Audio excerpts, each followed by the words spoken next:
Okay, good morning everyone. It is Friday, June 4th, 2021, and we're looking at the S&P 500 futures. We're going to do our pre-market analysis here. Had a pretty nice reaction here on the non-farm payroll. Shot up just about, 15 points or something like that. So not too bad, but everything seems to have settled out. And one thing I do want to point out here before we get started is we've been basically trading in a 30-point range, and I'll just bring over this higher time frame here. Basically for the last week and a half, if not longer, we've basically been in this 30-point range. So it's time for us to break out one way or the other. Just something I was thinking about before we started the recording here. So let's jump into the high time frames, the ultra high time frames, and just see what they're saying.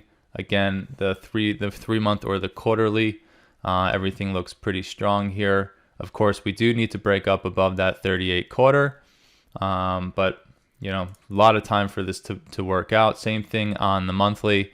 Everything looks pretty much normal here. No indications of exhaustion just yet, although you can start to see somewhat of kind of a rounding out here at the top. So we'll have to see kind of what happens here as this month develops.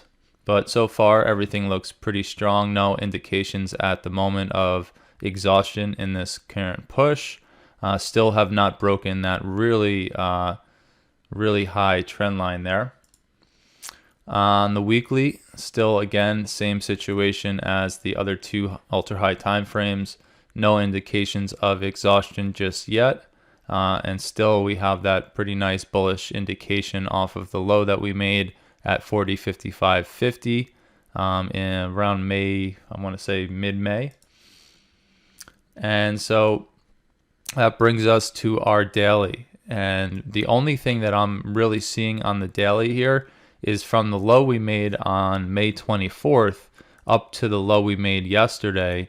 We do have somewhat of a divergence here. And so there is a bit of a bullish indication off of that previous daily low at 65 quarter. Now we have pushed, and again, that non-farm payroll pushed it another 15 points higher. So we'll see if we can go ahead and jump up and break that previous daily high around 13 quarter and continue up to test the all-time high. We will have that 42.30 in the way, which was the high we made on June 1st. And assuming we can get through that, it looks like we'll be smooth sailing back to the all-time high. Again, no indications of exhaustion, but if you look at the previous, let's call it almost 10 bars, we basically have been right here. It's very choppy. It's actually pretty amazing that within this chop, we could call a bullish indication at the end of May, a bearish indication on that June 1st, and this bullish indication now that could potentially move, give us a good bias here. We jump to the 4-hour. Right now there is a little bit of bearishness off of the current high, but remember we have time for this bar to develop, so we really just want to focus in on what's been happening in the previous, at least on the previous bar that closed.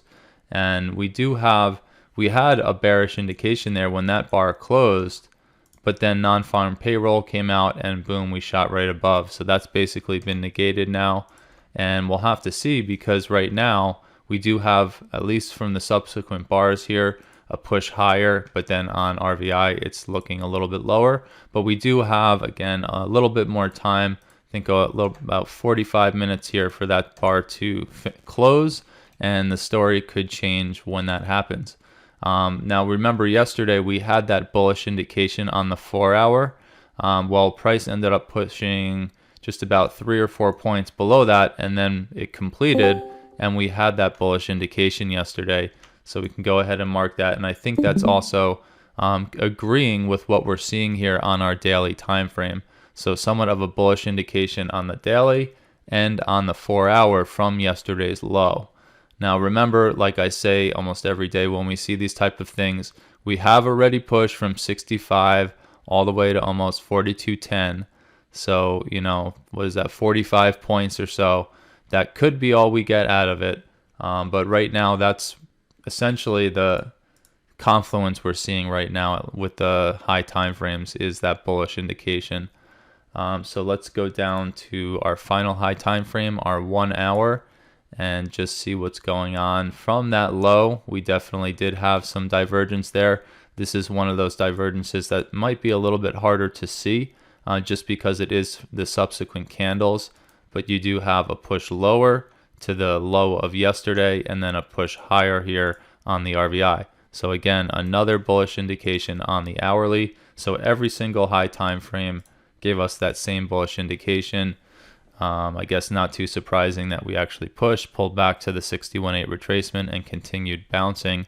In fact, I'd be interested to see if that was about 61. So just past the 61 by 2 points and then continued higher. The 27 extension would bring us right back into this area, right where we have the previous daily high and the prediction point. So we could potentially have some issues there. So we'll keep that in mind, and we'll jump down to our intermediate time frames. Now, really quickly on the hourly here, we do have, let's see, off this high, you can make an argument here again that you push to a new high from the previous swing high back here, but we have a lower high on RVI. So there is on the hourly, not necessarily on the 4 hour, but on the hourly, some bearishness there. And actually, let me go back here, because remember, I don't have this prepared. I'm just kind of jumping into the charts and looking. Right now, really nothing too strong there as far as bearishness on the 4 hour, but on the hourly, you can definitely see it right now. So we'll go ahead and mark this just so I visually will see it here. And we do have about 45 minutes for this new candle to form, but the previous candle still shows that same indication. So we'll keep that in mind. Right now, pretty much all the high time frames are showing bullishness, and then we get down to the hourly, showing just a little bit of exhaustion on the current push. We'll see what we get here on the intermediate time frames. We'll jump to our 30-minute here. And there's that 30-minute indication from the previous daily low. So lots of confluence down there. Again, we're up 45 points now. And, looking from the previous swing highs, definitely no divergences setting up there. And then from this low here, still not much there either. So currently, the 30-minute is not really giving us any concrete information.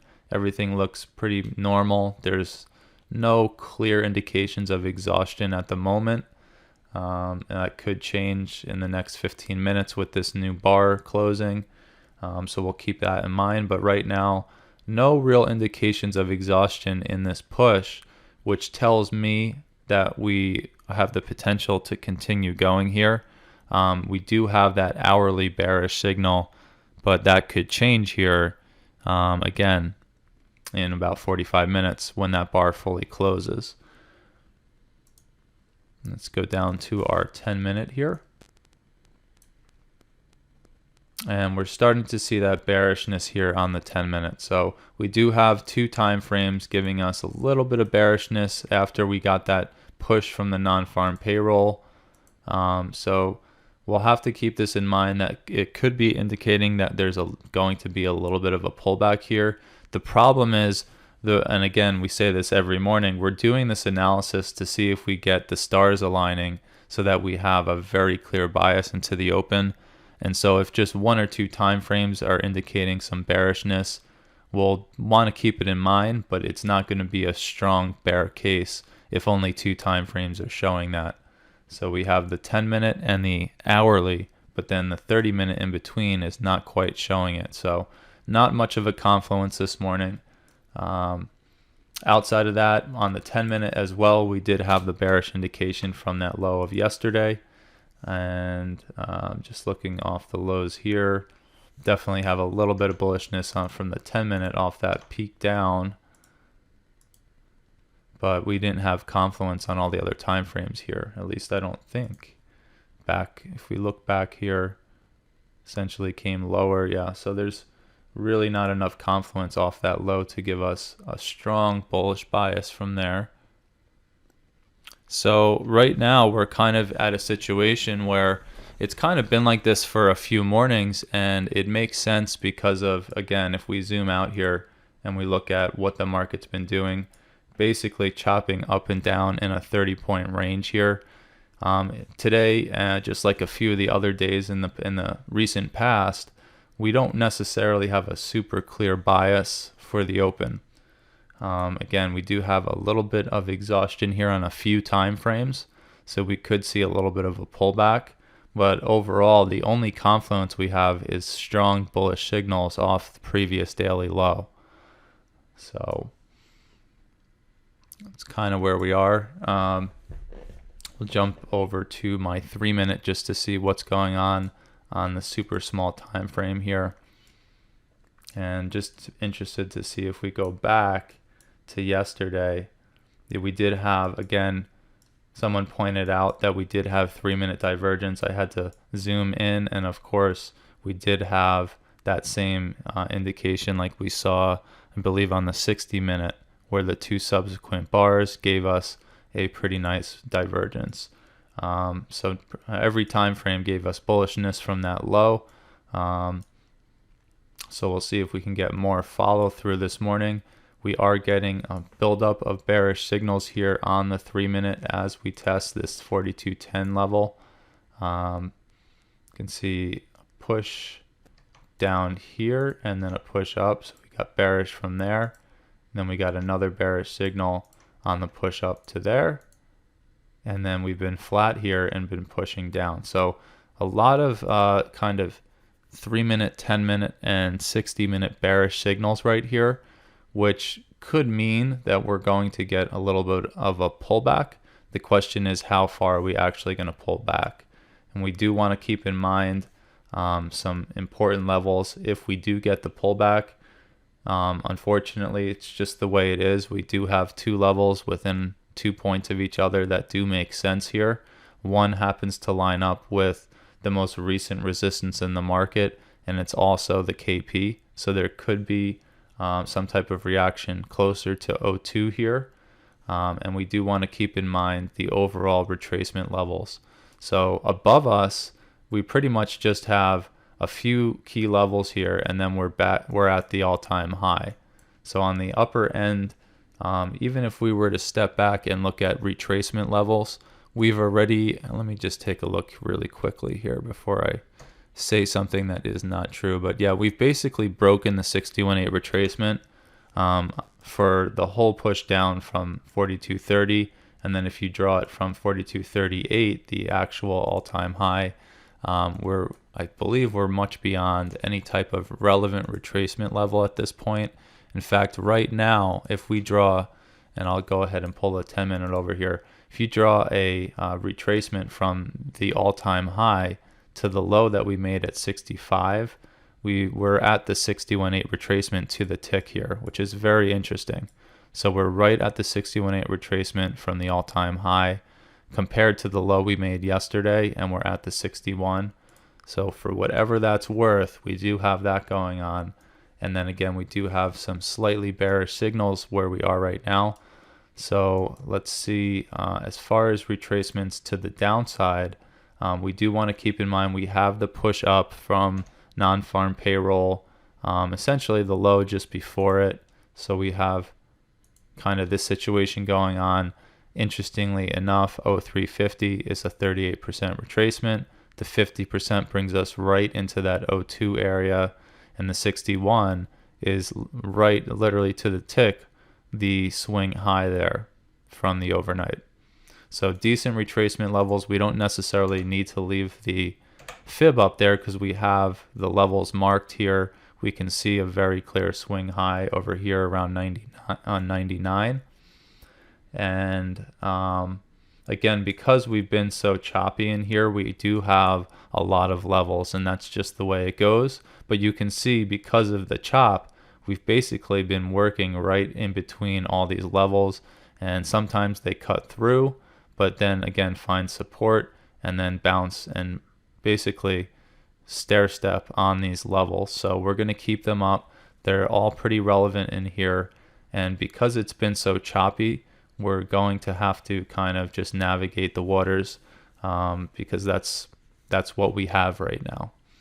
So again, we were expecting a little bit of a pullback here because we are getting some bearish signals up top, but there's not necessarily a confluence of extreme bearishness up here.